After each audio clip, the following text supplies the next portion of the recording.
Football নাকি কুস্তি? বিশ্বমঞ্চের ফাইনালে আর্জেন্টিনার ফুটবলাররা কি আসলেই ফুটবল খেলতে নেমেছিলেন, নাকি প্রতিপক্ষকে আঘাত করার কোনো নোংরা মিশনে নেমেছিলেন? স্পেনের নান্দনিক ফুটবলের সামনে যখন জাদুকরী ছন্দ হারিয়ে গেল, তখন আলবি সেলেস্তেরা বেছে নিল এক চরম বিতর্কিত এবং কুৎসিত পথ। 25টি ফাউল, 6টি হলুদ কার্ড এবং একটি লাল কার্ড। বিশ্ব চ্যাম্পিয়নদের এমন লজ্জাজনক ও ধ্বংসাত্মক পারফরমেন্স এর আগে দেখেনি ফুটবল বিশ্ব। মাঠের শুরু থেকেই বোঝা যাচ্ছিল স্পেনের গতি আর পাসিংয়ের সামনে আর্জেন্টিনা সম্পূর্ণ দিশেহারা। স্প্যানিশ উইঙ্গারদের পা থেকে বল কাটতে না পেরে একের পর এক হিংস্র ফাউল করতে শুরু করে স্কালোনির শিষ্যরা। মিনিস্টার বিশ্বকাপে দেশ কাঁপানো অফার। বিশ্বকাপের উন্মাদনা উপভোগ করুন মিনিস্টার টিভিতে। 55 ইঞ্চি অ্যান্ড্রয়েড টিভি মাত্র 55,000 টাকায়, সাথে জার্সি ফ্রি। পুরো ম্যাচ জুড়ে তারা রেকর্ড 25টি ফাউল করেছে। লিজান্দ্রো মার্টিনেজ থেকে শুরু করে রদ্রিগো দি পল বল পায়ে জাদুকরী স্কিল দেখানোর চেয়ে স্পেনের ফুটবলারদের পা ভেঙে দেওয়ার প্রবণতাই যেন বেশি ছিল আলবি সেলেস্তেদের ডিফেন্সে।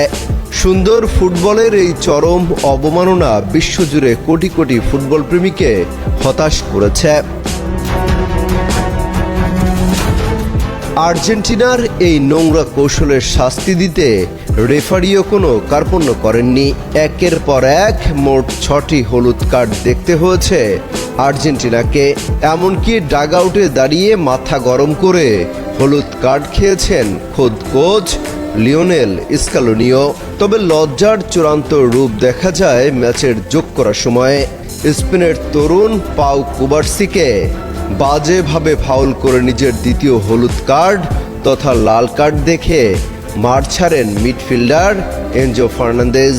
অতিরিক্ত সময়ের মহাগুরুত্বপূর্ণ মুহূর্তে দলকে 10 জনের দলে পরিণত করে এক চরম অপেশাদারিত্বের পরিচয় দিলেন এই আর্জেন্টাইন তারকা। আর্জেন্টিনার এই ডার্টি গেম বা নোংরা কৌশল শেষ পর্যন্ত তাদের নিজেদের জন্যই কাল হয়ে দাঁড়ায়। 10 জনের দল নিয়ে স্পেনের সারাশি আক্রমণ সামলাতে গিয়ে অতিরিক্ত সময়ে আর টিকতে পারেনি তারা। ফেররান তোরেসের সেই জাদুকরী গোল যেন আর্জেন্টিনার অহংকার আর হিংস্র ফুটবলের জালে শেষ পেরেকটি পুঁতে দেয়। পুরো 120 মিনিটে আর্জেন্টিনা গোলমুখে মাত্র 2টি শট নিতে পেরেছে। আক্রমণ করার চেয়ে প্রতিপক্ষকে ফাউল করার পেছনে যারা বেশি শক্তি খরচ করে তাদের ভাগ্যে শিরোপা নয়, বরং এমন কলঙ্কজনক পরাজয় জোটে। এমনকি পরাজয়ের পরও মাঠে বিবাদে জড়ায় আর্জেন্টিনা। গলা ধাক্কা দিয়ে ফেলে দেয়া হয় স্পেন তারকা ফুটবলারকে। ফুটবল ইতিহাসে বহু পরাজয় থাকে, কিন্তু এমন লজ্জার এবং হিংস্র উপায়ে হেরে যাওয়ার গ্লানি সহজে মোছার নয়। বিশ্ব চ্যাম্পিয়নদের কাছ থেকে এমন নেতিবাচক ফুটবল কেউই আশা করেনি।